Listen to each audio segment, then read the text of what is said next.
And hello, welcome to the League of Extraordinary Atheists for Humanism, where we attempt to apply logic and reason to religion and politics. I'm here tonight with a lovely guest host, Navardia. Hello. Hi. By the way, this is my new face. I've decided to go anonymous at the moment, just because, well, actually my phone has decided I should go anonymous. So I don't know what's going on. I think that looks trending, actually. Yeah, it looks good. So I don't know what's going on. I've reinstalled the app on my phone about 4 times, and it just happens. So yeah, I'm going to turn off my video. And I'm on my phone, so I'm not at all prepared for this because I'm actually at work. So I'm going to turn off my video, so you don't have to look at this and have everyone go, why is this? That's all right. That's okay. I super duper appreciate you coming on. So everyone knows Christy Santiago is out because she is sick. So she's actually in, but just not in here.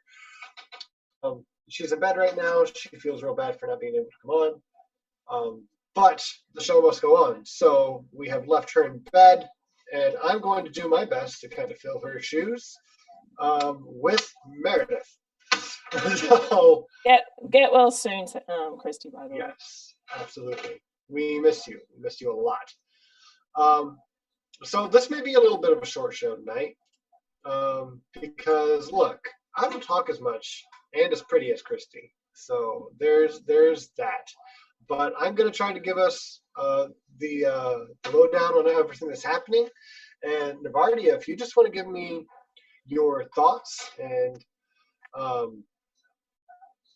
your opinions on everything I'm throwing out there, feel free to do so. I will do so. That'd be awesome. Also, how's the weather over there right now? Because over where I'm at in Northwest Ohio, it's like, I don't know, 30 degrees and nighttime. How is it over there? Well, yesterday we were 35 degrees Celsius, which is significantly warmer than 30 degrees Fahrenheit, from what I remember. And yeah, it was really, really hot yesterday. But I'm currently like about an hour and a half's drive away from where I normally live. Oh. And it's got a cold wind, but a lot of our state is on fire, and a lot of the state below us, New South Wales, is also on fire. Like, there's a lot of bushfires around. We're getting very hot, dry, windy weather. It's pretty devastating, and it's unusually early in the year as well, all these bushfires. So yeah, it's not cool in the literal and metaphorical sense. I've heard just a little bit about the fires. Do you mind catching me up a little bit on what's going on with all the fires around you guys? I sort of have kind of just gone, oh my God, that's terrible. So basically, huge swathes of New South Wales, like northern New South Wales, a little bit south of where I come from, because I'm originally from New South Wales, like Port Macquarie, and I think Coffs Harbour, has also got a lot of fires as well. And like there's pictures I've seen online, and it's 2:00 in the afternoon, and it's really, really dark, but a bright orange darkness, if that makes any sense. Like, it's just, it's like seeing things in black and white, but with a really strong, bright orange overlay, with all the pictures. And like, they can see the smoke from satellite imagery, and it's unusual for this time of year. I don't know if there's been any major, I don't think there's been any deaths, but I could be wrong. I'm not caught up 100% on that either. But yeah, it's two apparently. There's been 2 deaths. 2 deaths, and there's more than 1,000 firefighters. saying battling 5 emergency level blazes and dangerous conditions. Yeah, that's just CNN reporting, but that was the last 12 minutes. This is it's an El Nino weather this time around. So in Australia, that means it's hot, dry weather during the year. But this is also quite likely also to be climate change induced as well. So yeah, and we're having the same issue in California over here. It's just hot, it's dry, and any forest fires that start, excuse me, even if it's due to not like climate change on its own, it fuels it. It fuels it because it's so dry over there. Yeah. So it's really not good for us. No, and it doesn't help that the political landscape in Australia is very much geared towards coal-fired and coal mining and things like that. I mean, our beloved leader, in the same sense as Trump is beloved, he's trying to make it illegal for companies to, or at least not illegal, but make it so companies aren't allowed to say no to coal mining in regards to financial backing and insurance. Yeah, and we don't even make a lot of profits of it. Like, a lot of it goes to foreign companies, so foreign investments, and of course it's subsidized by the government. So you've got the Amani mine, which has just recently been, a couple of months ago, been allowed to be built. Adani mine, and it's just been a disaster. It's going to be an absolute massive financial and ecological and environmental and climatological disaster, because it's going to put it basically is like the death knell for the Great Barrier Reef. And but they're going to employ about 1,500 people out where the Adani mine is, but at the same time you're going to make us lose tens of thousands of jobs that rely on the Great Barrier Reef. They're also destroying the environment for rare species. It's just ridiculous, and we're not even going to get many profits off it anyway. So, right. Well, can I back you up just a little bit? Can you clarify? You said how many jobs are going to be lost, and what kind of jobs are these that are connected to the Barrier Reef? Okay, so I think they said something like 1,500 jobs directly employed by the mine. So in the community, the communities around that area, it's like that's huge, because they're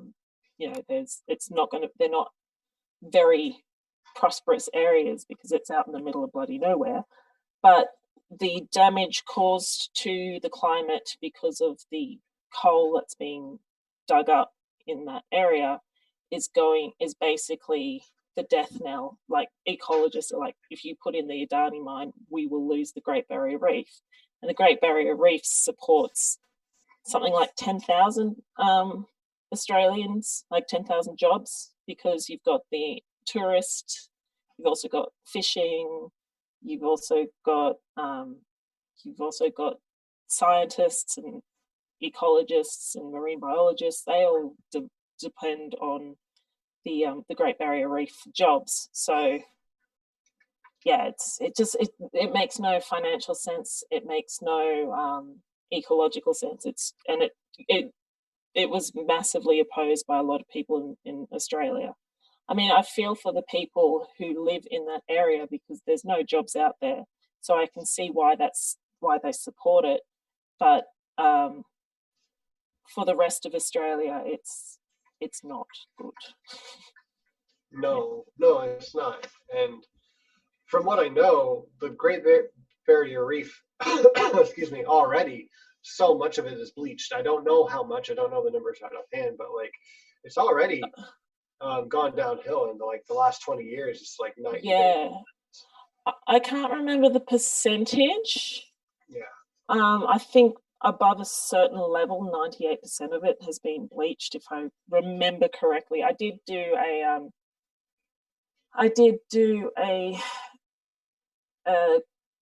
an assignment a couple of years ago, and one of the questions was like on the Great Barrier Reef and the bleaching due to climate change, but I did it on a different subject, but there were like a different option. So, gotcha. But it was something, it was ridiculous. It was sort of like, the reason why I chose the other one is because I just didn't want to get the depression. I didn't want to just be reading about how like 98% of the Great Barrier Reef at a certain place is being systematically destroyed by climate change. Yeah, and I really want to like point that out like a little more, because if you don't live in Australia or you don't watch nature documentaries at least, then you really don't understand like how beautiful it is and how important it is to I don't know, just not necessarily just the culture, but just it's really something beautiful that we have here on Earth to observe, and it's a habitat for other living beings. So just to watch it die it is depressing, to say the very least, right? And also that the Great Barrier Reef is a cloud seeder. So when the Great Barrier Reef gets really hot, in the bleaching, so if you don't know how the bleaching works, corals are a symbiotic relationship between an animal and bacteria. And so the bacteria, I think they photosynthesize, if I remember correctly. As I said, this is a while ago that I did the research. And the corals release the bacteria and into when it's stressed, it releases the bacteria, and that's what causes bleaching, is because the animal structure is calcium carbonate, and so when the bacteria gets released into the ocean, it actually goes up into the atmosphere, and they release a chemical that's a very similar chemical that they use for cloud seeding. And so that causes clouds and rain. So the Great Barrier Reef is really essential to the water cycle in our area of the world. And so bleaching is also going to help desertify Australia. Yeah. So it's just like, so even then, like the people who are losing who don't have any jobs out in the middle of nowhere are going to lose jobs because they can't raise their cattle, because they can't feed their cattle. And Australia is going through a really nasty drought at the moment as well. Like, so it's just like, yeah, coal mining in Australia is just the stupidest thing. Coal mining, full stop, is stupid. Yeah. And I mean, we could go on and on down this rabbit hole, because this is, we need to have you back on to talk about this more. I do want to relate this to something over here that we've talked about recently. I'm going to have a slight update on. This was not planned, but let's just go down a little further down the rabbit hole. Some of the car companies over here, but in the state of California, like I have a little list here, Toyota, Chrysler, and General Motors. They were working with the state of California to get new like fuel efficiency regulations for the state, and they were working together with the state. And before they like solidified any regulations, the Trump administration like decided to like jump in and be like, hey, we don't need fuel efficiency regulations Oh, of course not. No. Right. So what you said with your beloved leader and the coal Yeah. company reminded me immediately of this. And it looks like right now, as of I think last week, the Association of Global Automakers, Mm. which includes Toyota, Fiat, Chrysler, and GM Motors, they announced that they would side with the White House in this effort to revoke California's regulations, Oh, which okay, of course. really sucks. Because they were coming to a deal on their own with the state. And it's such a good thing because they were going to lower the standards together, which would help, not solve, but help the the climate change disaster, however you want to say it. Mm. But the Trump administration just had to jump in because that's not profitable for this capitalistic society that we have here. We buy some Yeah. oil from Saudi Arabia. Like, it's going to hurt our allies. It's going to hurt us, like, as a country. Oh, my heart, I understand. We should stop. Yeah, my heart. I understand now. We need to stop this. We need to stop this now. Yeah. It's disgusting. It's happening everywhere. It's happening everywhere, right? And I think, as we do here often, we kind of blame just capitalism in general, because if we just have a profit motive and that's all we're fucking worried about, then we kind of lose track of the little things, which are really big things, like nature, like air, like water, fresh water. I'm not totally against capitalism. I'm just against unregulated capitalism. Right. Capitalism is an issue, like everything in moderation, almost. But no, because I'm not completely against capitalism either, but I'm super against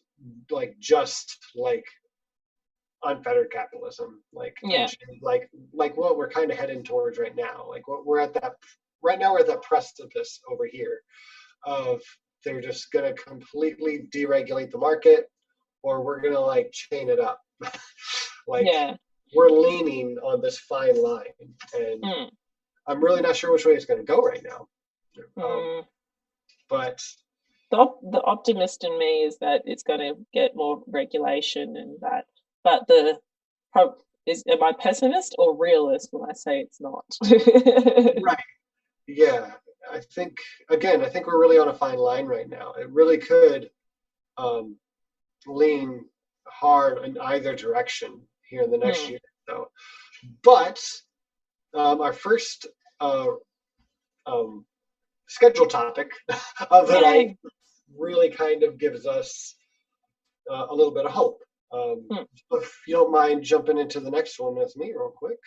Not you don't have to change any. Oh, I guess you do, because you made a topic for what we were already talking about. Thank you, Nacho. You're wonderful.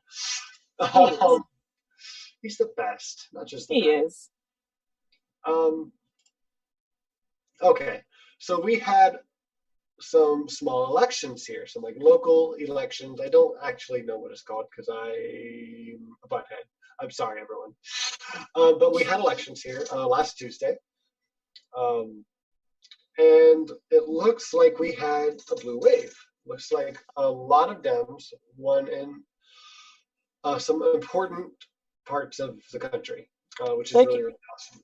Would you be able, I was a little bit confused about what it is. So you're saying there were local elections? Yeah, they're more local elections. They're I think we have elections every year on the first Tuesday after the first Monday of November. That's how it works. And they're not always, the big elections. Like we have the presidential elections every 4 years, and Congress every 2. But we have local elections still, I think every year, honestly. And sadly, I have to admit, I didn't vote. I slept most that day because I was just exhausted. I didn't leave the house until I had to that day, Tut, and I was tut. thinking, I know. I feel real bad because I You do this should. show. I should, and I did. I really do. So shame on me. Shame on me. Yes, absolutely. Shame on you. But it looks like we won some Democratic seats. Excuse me, in Virginia and Kentucky, and I think Mississippi as well. So I made a few notes of some things I thought were really relevant. Governor Matt Bevin over in Kentucky, I don't remember exactly what area, he was beat by a Democrat, Andy Bashir, if I'm saying that right. And that was a pretty big deal because Governor Matt Bevin was kind of a dick. But that's kind of all over the news why he's kind of a dick. He had Donald Trump out like the day before elections, and like he rallied for him, and he still lost. Yeah. So that's kind of awesome. And it's Kentucky. Kentucky is like the last state before Alabama that you imagine being super conservative. So that they lost like a really relevant Republican seat. That's really awesome for us. What else here? Virginia State legislator,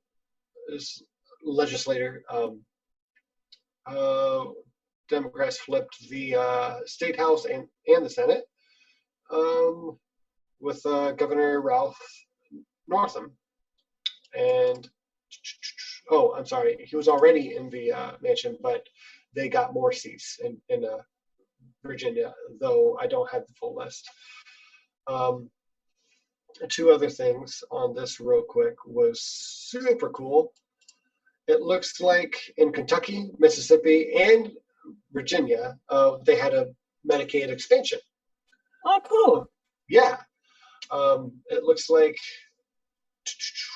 the Affordable Care Act, like some of the like most effective like life-saving provisions for some of the like lowest income people were really on the line this time. But the way that the elections took place, it looks like it really saved those provisions for these states. So it looks like a lot of people are going to get or keep really important parts of the Affordable Care Act in those states. So you've got to be really careful. You're about to slide into a socialist, communist state. You've got to be careful. You got to keep those freedoms. Right. Yeah. We want to be able to pay for our insurance. Yeah. No, insurance that takes up at least the insurance that takes up 30% of your after tax income, is so much less expensive than a socialized healthcare system. And I don't know what you guys are thinking about in regards to trying to get this filthy socialist left-wing insane policy into it. Like, how are you going to pay for it? And by the way, that was clearly sarcasm for anyone who's wondering what I'm saying. I caught a slight hint of that as sarcasm. Maybe.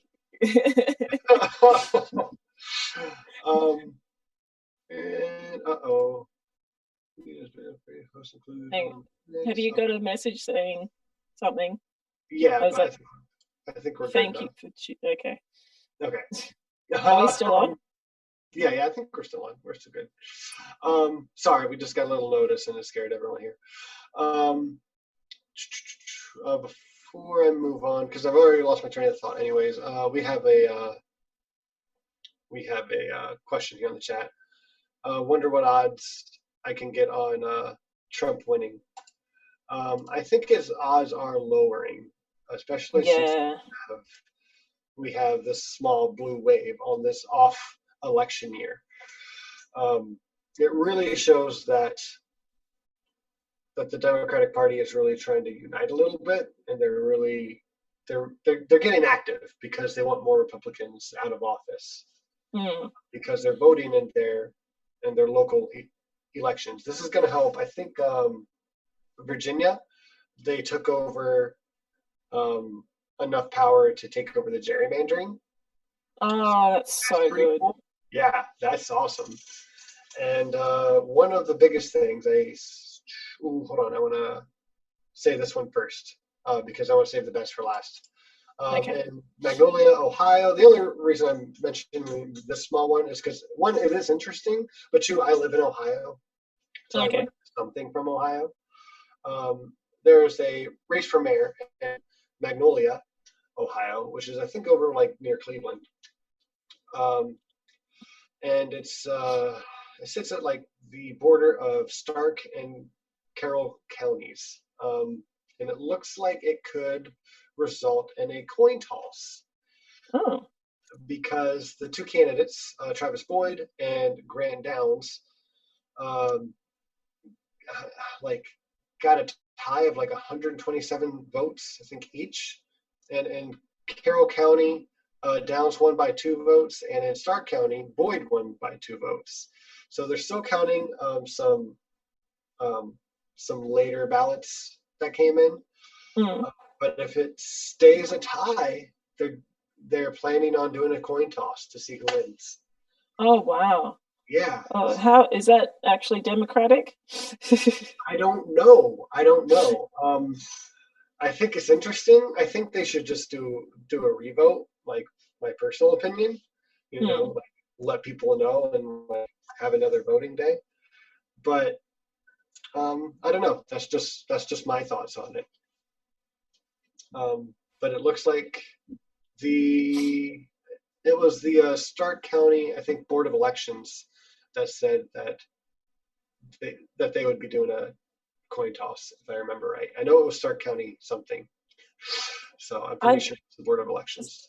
So if I remember correctly, there was a one where it was so close, but the Republican candidate is like throwing a bit of a hissy fit because it lent towards the Democrats, and he's wanting to get a recount, but it was like, the Democrats won by like 5,000 votes or something like that. Yeah, I think who you're talking about is Matt Bevin. That was the first one that I mentioned. Okay. I think that's Governor Matt Bevin. He was the incumbent. He like promised Trump personally that he'd win by like 10 points. He was beat by a decent margin. And in a red state, Kentucky. So it's quite the shock. They're not handling it well, and it looks like he's going to try to fight it to the nail. But if they play surprise, right, if they play fair, it looks like he's definitely going to lose. Yeah. Well, one of the things that really concerns me about your democratic situation is you have voter suppression. Oh yeah. Voter suppression laws in your country just makes me wonder how you can even consider calling yourself a democracy. Right. Well, I mean, we're not supposed to have voter suppression. One side says, it's not happening at all. So that's the Republicans that are saying that, though. Yeah. Yeah. You got it. No, so there really is a lot of voter suppression, and we're trying to find ways to agree, even on the Democratic side, because we really inflate the more left arguments. Like Bernie Sanders said that if you're incarcerated, you should still be allowed to vote. So the way they say that is, okay, you think the Boston bomber should be allowed to vote? And he's like, well, yeah, because that logically follows. I think if you're incarcerated, you should be allowed to vote. So they say Bernie Sanders says that the Boston bomber should be allowed to vote. He says that serial killers should be allowed to vote. Well, yeah, it just logically follows they should be allowed to vote because we're trying to make sure everyone's allowed to vote. So it's kind of depending. The counter argument to what they were saying, like how people who are in jail and should not be allowed to vote, is that people who are in jail, and if they didn't have a vote, then no politician would be encouraged to fix the prisons. So it will allow prisoners to get more and more into situations that are violent, overcrowding of prisons, having awful food, having lawlessness within the prisons, and that and because of that, since they have no voting power, what politician would actually give a damn about if you kind of see what I'm trying to get at. Yeah, I think I see what you're getting at there. And no, I mean, I could see that argument being used in it, but I don't know, because there's different ways to go about it, right? We could say that we just want the nonviolent, nonviolent period, people who are in jail to be allowed to vote, but that doesn't really speak to your argument even as much.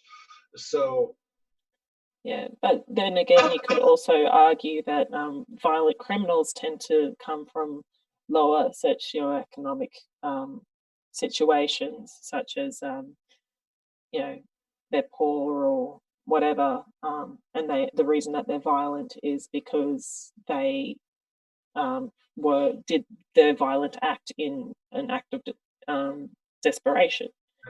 Yeah. And like you could also argue the same thing for rapists, like that was a violent thing, and I condemn it to the strongest degree. And murderers, I also condemn it to the strongest degrees. But from what you're saying, the logical thing is that we, if you're going to let some people, vote, you kind of got to let everyone vote. So, and also, where do you draw the line at violence? Like, is smashing a window a violent thing? Like break and enter, is that a violent thing? Because a lot of people who had break and enters feel violated, and it is an inherently violent thing to do, even though nobody got injured. Right, because when you try and draw a line like that, it tends to be a blurry line no matter what. And then people tend to kind of focus on that line, right? Like, all right, well, then where's the line? Well, if you just get rid of the line and make it, we just want everyone to be able to vote, and using the counter argument of, well, if someone is incarcerated and they have most of their rights taken away anyways, well, we want them to still try to pay attention to what's going on in the world. We want them to feel like they're still a part of society, so they have something to kind of fight for and go for, like when they get out, right? One of the other things that Christy and I have talked about on here is we don't think there should be lifetime prison sentences, because that takes away any initiative to do better, to get out. If you just think you're there forever, well, then you could just keep, if you don't like someone in prison, then you can just snuff them out. You can keep being a bad dude in prison, right? But we need to build incentives for people to want to get out of prison, right? We want them to feel like they still have a rope to get out, and voting can be one of those threads in that rope. I think that's a decent way to sell it. That's how I would, anyways, and not just to sell it, but I think it makes enough sense. And like you said, or like I feel like you were getting at, is like when you draw that line, it can be difficult. So it's better just to let everyone have that right, because Even our Constitution says that everyone has that right. So I think we should just make it. I can't think of the word. Compulsory. Compulsory. It's still not quite, but yes, close enough. I guess. Well, we have compulsory voting in Australia. Like we have religious exemptions and certain exemptions as well, but it is compulsory in Australia, and I am in full support of it because we've seen some pretty horrendous decisions made by non-compulsory voting, such as Brexit, such as Trump. If everyone was forced to go out and vote, and also registering to vote has to be free and easy, you can do it online, or you can go into your closest post office or something like that. You'll have a more robust democracy, in my opinion. Yeah. Can you explain that just a little bit in detail? Because I'm not sure if I've actually heard that that term, compulsory voting. Well, it's exactly what it is. Like it is what it says on the tin. Okay. But you can get like you have to register to vote before it becomes compulsory. So there are some people out there who are 59 years old and have never voted in their life, and they still don't get fined. And fair enough. Just don't complain about who got into Parliament. That's my opinion. And then you also have religious exemptions as well. And I work with people with disabilities, and my client's brother got a fine. I think it was $70 Australian, which is about 2.5 hours of the median wage. The median wage in Australia is $30 an hour, because he didn't vote, but he was in New York. So his dad had to fill out, this is the reason why I didn't vote, and send it back, and they waived the fine. It's fairly nominal, the fine. I think it's about $70 or something, inclusive of the $20 administration fee. So yeah, and if you don't reply, you get fined like $250. So and yeah, but basically it's what it says on the tin. You get a small fine, well, smallish, depending on how much you earn. Right. No, yeah, I think that's a good idea, because I think I've heard it in a different term before, but yeah, I'm definitely in favor of like making voting like a mandatory thing for all citizens. And I've heard the idea of, making voting day like a national holiday, so most people get it off work. Excuse me, because it just gets you a little more involved in it, right? It gives everyone a chance to vote by making it mandatory. Well, the last time I voted, one of the things is that they have polling booths at pretty much every single school. And then you also have it like, certain community centers like churches and things like that. So you can just pop down the road, like getting to like where I've lived in my life. I've only really had to drive to one voting booth, and you're there for half an hour tops. Actually, no. I went once in the peak hour of voting, and I was there for an hour. So, and that's probably the longest I've had to wait, trying to avoid people handing out pamphlets, because that's just a waste of paper, really. Unless you're interested in political history. And not a lot of people are. That's okay. No. But still. Yeah, so it's super easy to vote in Australia because if it's compulsory for you to go, they have to set up lots and lots of different places to vote.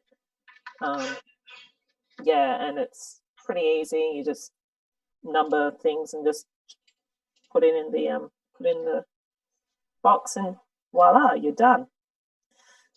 Yeah, and then you get your democracy sausage. And do you really get a democracy sausage? Because that sounds awesome. Yeah, some places have sausage sizzles. Oh, it's the democracy snag. Sorry, not Joe. Good point. Oh, okay. Yeah, you get your democracy snag, and then everyone gets horrified by a certain former leader of ours, who ate his democracy snag from the middle, and everyone was just like, "How dare you? How could you?" Very strange. It was a bit strange. Yeah. All right. I was going to say something and I forgot. Look, I do that at least once a stream, right? Yeah. So yeah. So now's that time. Let me go back to my notes. Oh yeah. Okay, I got it. Are you guys ready? This is one of the things that I was most excited about these elections that just took place. New York City passed ranked choice voting. What was that? Sorry. New York City passed ranked choice voting on Tuesday. So they're going to have ranked choice voting in New York City, which is awesome. I was just talking about today with my wife, Lindsay. That's like one of the things that I really want to see most, like in my lifetime, is like the country adopt ranked choice voting. Okay. I'm not familiar with the term, but I think I kind of instinctively know what that is. Yeah, again, it's kind of what it says on the tin. So people get to rank, and in the thing I said like their top 5 choices for anyone running, excuse me, for any seat in office. They get to rank from like 1st to 5th. Anyone who's running for like president or Congress or whatever. That way, even the lesser known candidates, someone who's not affiliated with a main party, or someone who's affiliated with the party but who's being kind of pressed down a little bit, they could say, well, I really want this person. That's my first choice. Okay. But, second would be like, it'd be easiest to say for the presidential candidates. So my first choice is absolutely Bernie, right? But everyone says that Biden's going to win it. But my first choice is Bernie, and then after that, I would vote for Tulsi. After that, maybe Elizabeth Warren, and Biden's down here on 5th. So I'm not really wasting a vote. I'm just saying where he is on my list of the top 5 or whatever. Not that he makes it my top 5. Please, no one think I'm saying that. Excuse me. But yeah, that way you can vote for who you want to and who you think is going to get the nomination. But you don't have to feel like you wasted a vote. It really kind of kills that argument. If you're going to vote for Andrew Yang, you're just wasting a vote and you're giving it to Biden or you're giving it to Trump or who, Yeah. That argument that I hate. Ranked choice voting really lets people vote the way they want to, and you get to vote multiple times. It's like you can do a 1 and a 2. Yeah, we've got the same system here in Australia. I just wasn't aware that it was called ranked voting, choice voting. Yeah. At least it is here. I'm not sure what they call it over there. They could call it something different. But, yeah, I don't know what it's called now that I think about it. So it might even be called ranked choice voting. It could be. Yeah. maybe Nacho knows. Maybe he'll tell us. Nacho. Maybe. He's frantically Googling right now. So, yep. Yep. Yeah, I was so excited to see that when I was searching on like interesting things that happened on Tuesday. That New York City, like one of our largest cities, overwhelmingly approved a ballot measure that made it most populous city to adopt the reform, is what my notes say. So that's awesome. That made me really, really happy because I really want that to follow suit throughout the states.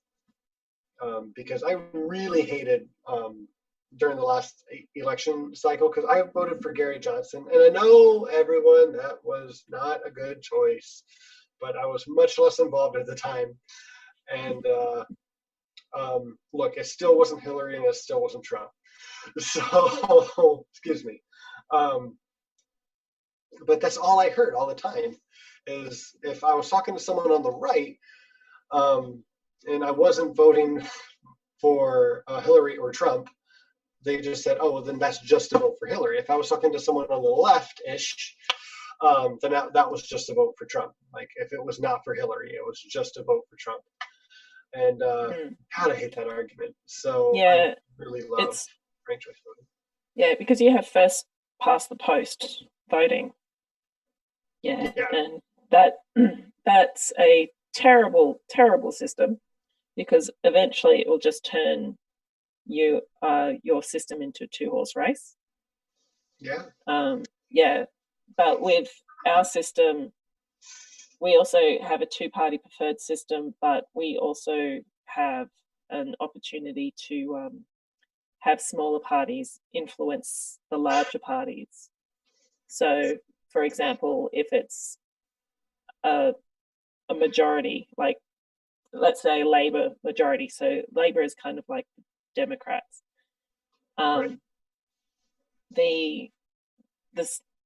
So you might have a Labour majority, and the Greens are like usually tend to align with the Labour. But if it's only a slight majority, one of the other, maybe the Shooters and Fishers party, might be able to lean on Labour and swing the vote for a particular thing to come, a particular thing to be passed. So yeah, so even though they're not the major parties, they still have an influence. So you can have like the Greens and the Independents, if they really don't like a party's thing to legislation being passed, the Greens and the Independents might join up together and knock down that law might not get passed, even though it is the majority party. If that makes sense. Yeah, it does. And excuse me. Not just said that it's called a single transferable vote method. He says for upper house and instant runoff voting for lower house elections. That might be subtitle things. But yeah, so it looks like it's called single transferable vote method over there for you guys. But yeah, that's voting something that we really need to fix for any kind of democratic system to function well, or well enough to be called a democratic system. Yeah. So, I think in Germany they have something like 9 major parties. Like, where you say? In Germany, I think Germany or Norway or one of those European countries, they have like 9 major parties, and trying to figure out who becomes the leader of the country can take 6 months to figure out, because they have to try and. But in that case, it's very it's a lot more democratic because the power is split up into smaller chunks. Yeah, and I think that's how it should be. What was it? I think George Washington said, like, he really didn't want us to fall into like a 2-party system, because he thought that would be super duper bad. And when I was growing up, and I feel like it's sold to most people, is just like, then there should just be one party, the good party. But if you think about it, maybe that means there should be more parties. Maybe that power should be a little more divided. I think it makes a lot more sense that way. But yeah, I personally would like to see the Greens become a major party. Yeah. Me as well. And I think they're definitely a larger party in Canada, but I'd like to see it here. Excuse me. They're at least growing up there. So, do you mind if we move on to our last little bit here? Yeah, why not? Awesome. All right, so our last thing here is about Daniel Epstein, but it's a little less about him than it is the story in general, because Amy Robach, did you hear about this already? Can you reevaluate for the people who might not know about it? Yeah. I.e. myself. No, you're fine. There was a video leaked by Project Veritas, and the video is pretty crazy. I wish I could just share it, but I don't think we can do that. So Amy Robach had an interview with a ABC anchor, and there's a hot mic involved, and there wasn't supposed to be at the time or something. So she admitted, or she was just telling someone that she had pretty much all of this info that we're now learning about Epstein like a few months ago. She had this like 2 years ago. And I can't remember if it was ABC or if it was MSNBC that just covered up the story, because they were trying at the time, they were trying to get in good with the wedding for Kate and Prince William. And Amy Robach had dirt like connecting Prince Andrew and Epstein. So they didn't like that. They were getting a ton of pushback, like the whole network was. And if they wanted any good interviews on this royal wedding, well, then they needed to kill this entire story, which is just awful. Like, for one. But they're what they had told Robach at the time is that, like, hey, look, no one knows who this Epstein guy is, and no one cares. So, yeah, that's that was interesting. They just tried to suppress and kill the entire story about Jeffrey Epstein, raping because somebody getting married is so much more important than somebody being a pedophile and being caught being a rapist. Yeah, because like I guess like she had the info on the Clintons, on Prince Andrew, all these connections. She had interviews with some of the women, and they just didn't want to run it. They told her to shelf it or throw it in the garbage and set it on fire.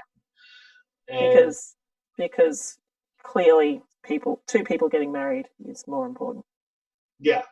And who knows? It might have been more than just that. It might have been also like if anyone in the executive part of that company who was connected to Epstein, because he had a lot of connections, just didn't want to have that dirt on Epstein. So, and again, that's who knows, right? There could be a lot more to it. There's a lot of cover up in the story. There's a lot of cover up on how he died. So I really don't want to say anything rather than, hey, this video was released and it was really interesting about this. So that's really all I have on it, but it's interesting. Everyone should really watch the video. I'm going to post a link down below, or in the live chat real quick. That's the video that was leaked from Project Veritas, and that's from RT's channel. So I think everyone should go and watch that, because again, that's super duper interesting, and it's really disturbing that important stories like this that were groundbreaking just a few months ago, and everyone heard about it, like across countries. Sometimes they just don't matter. Sometimes no one's heard of the guy. Sometimes no one cares. But what does matter is getting views and profit, and I guess royal weddings of people who really don't even have any power. So, yeah. So again, that's just a brief overview. And if you have any thoughts on this, we can discuss it that way. Well, oh gosh, it doesn't surprise me that that's happened. Yeah. To be honest with you, I haven't really been following the whole Epstein situation, because it's not something that's like, it's tangentially interesting to me, but there's some other things that I'm more interested in, that other things that are a bit more pertinent to me, in being in Australia, like, my own country being thrown to the wolves, basically. But with Epstein, it's a bit dodgy. I know everyone's saying that he didn't kill himself, but I think he did. I do think he killed himself, because there's enough reasons for him to want to, and to me it makes more sense. Some going by Occam's razor, it makes more sense. It does. Yeah. Because he made a lot of enemies, right? I'm not sure, because I don't follow it a lot, but I do. I listen to Democracy Now! A lot, so like I'll listen to their headlines enough to know if there's any updates, like just small updates. I'll usually catch them, but I don't dive in, because again, there's other things that catch my interest more, and I know Christy's following this one a lot, so I kind of let her do it. But the autopsy reports showed recently that the damage to his esophagus and some broken bones and his neck definitely showed signs of struggle. Oh, really? And it looks like he was definitely strangled. Like, it looks very strongly like he was strangled. But strangled by what? Right. By himself? By himself, or by someone, or but I don't know. I don't know what he strangled himself with. I don't know if I've even heard that. It just shows there was struggle, and Yeah. Well, if you're hanging yourself, you do tend to struggle. Like, it doesn't matter how much you want to die, your instincts kick in. Yeah. No, absolutely. So I do not disagree with you there. And yeah. So again, I'm kind of agnostic on this one. Yeah, I am too. I'm just leaning towards suicide, because who he was friends with, as soon as he got captured, suddenly turned into your enemies. And if your enemy is somebody like Donald Trump. No, absolutely. And I think there's plenty of reason for him to kill himself. And I also think there's plenty of reason for someone to try to kill him. And I think there's enough loopholes in there. Like, there's just no security footage of him there, and like at that time for some reason, and being such a high profile prisoner, like, you would think they would keep a camera or something on him all the time, because there were so many rumors of like someone going to kill him. Like you would think they would just not take their eyes off of him. Yeah. So I guess, like, again, I'm agnostic, but I'm leaning towards he was probably killed by not himself. So, Okay. So, yeah. Yeah.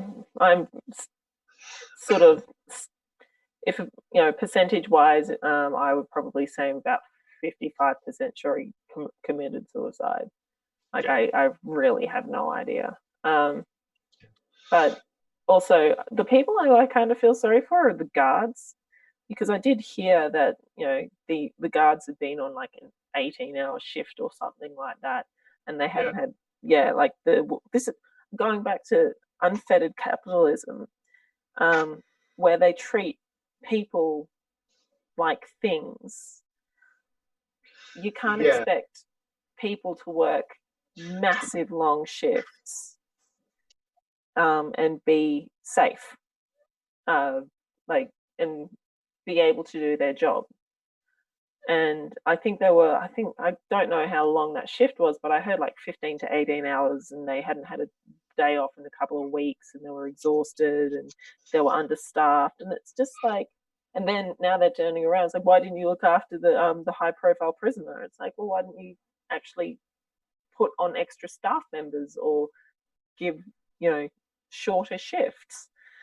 right. That's, and did they ended up losing their job, didn't they? I think so. I think they did, but again, I haven't heard for sure. I will say real quick, so I don't forget. Gup down in the live chat said Jeffrey Epstein also had shoulder and wrist injuries. I think they were also pointed to as signs of struggle with someone else. But no, as far as the guards go, and just being overworked, I think that's a really, really good point. And this is one of those tangents where I usually jump in and just kind of connect it to the whole way that we run our system, right?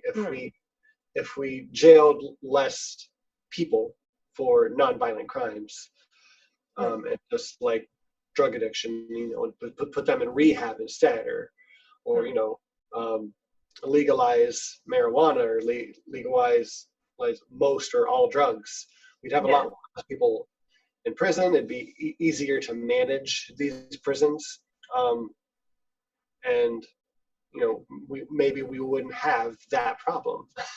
But there's a lot of what ifs. But, moving forward, I think prison reform will help issues like this from occurring. Yeah, and also paying a living wage would also help. Like, it's a weird concept. I know you can call me a socialist pig if you really want to, but I kind of like the idea of somebody working a full-time job and actually being able to pay their rent. I know, it's crazy thought. stupid thought. Social pig, yeah. You're sounding like Snowball right now. I don't know who Snowball is, but I appreciate it. Isn't Snowball the pig from Animal Farm? Yeah. I haven't read that in years. Let me look up real quick.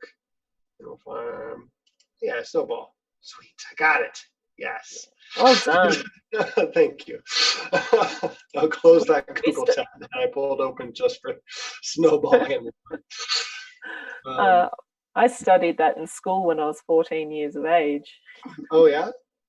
Yeah, I think the message might have been lost a little bit on a 14-year-old kid, but yeah, it's possible. But no, you got it all in there.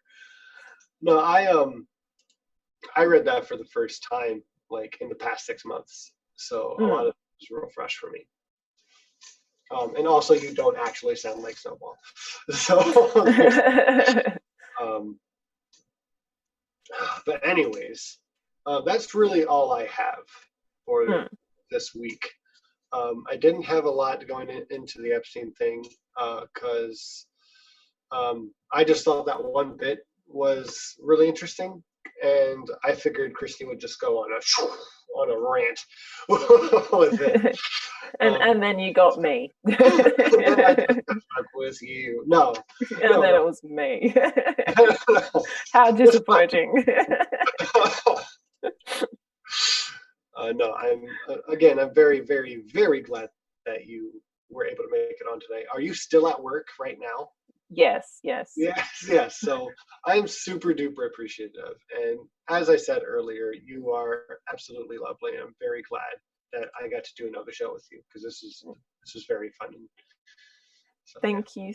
Yeah, thank you for having me on as well. I mean, I've been meaning to bother you about coming on. So we'll have you on again as a proper guest soon. Okay, sounds good. Fill-in host. Can you please plug your channel, let everyone know what you do at Navardia real quick? Okay, so this was my face. Now it's glitching again. Hi. Okay, so my name's Meredith. My actual channel's name is Navardia. I am doing Australian-based atheism, a little bit of science, a little bit of Lucius because people like seeing my snake. Just doing bits and pieces, but mainly science and atheist-related content. You can find me on Twitter at Navardia. Don't forget to spell my name with the second R. Everyone spells it with Nervada, but it's Nervardia. So yeah, so it's Navardia. You can also find my Patreon if you want to give me money, which would be, I would appreciate that, to be honest with you. And yeah, it's basically me. And yeah, don't forget to give yourself the raw prawn. Yeah, so please go check out her channel. If you don't know how to spell it, that's okay. Check the live chat. Nacha and I both sent a link right there. So go on there, check out her Patreon. At least subscribe to her channel, because she really is wonderful. She really does good videos. Excuse me. So once again, thank you, Meredith, for joining us tonight. Thank you, live chat, for joining in and being wonderful and having good discussions down below.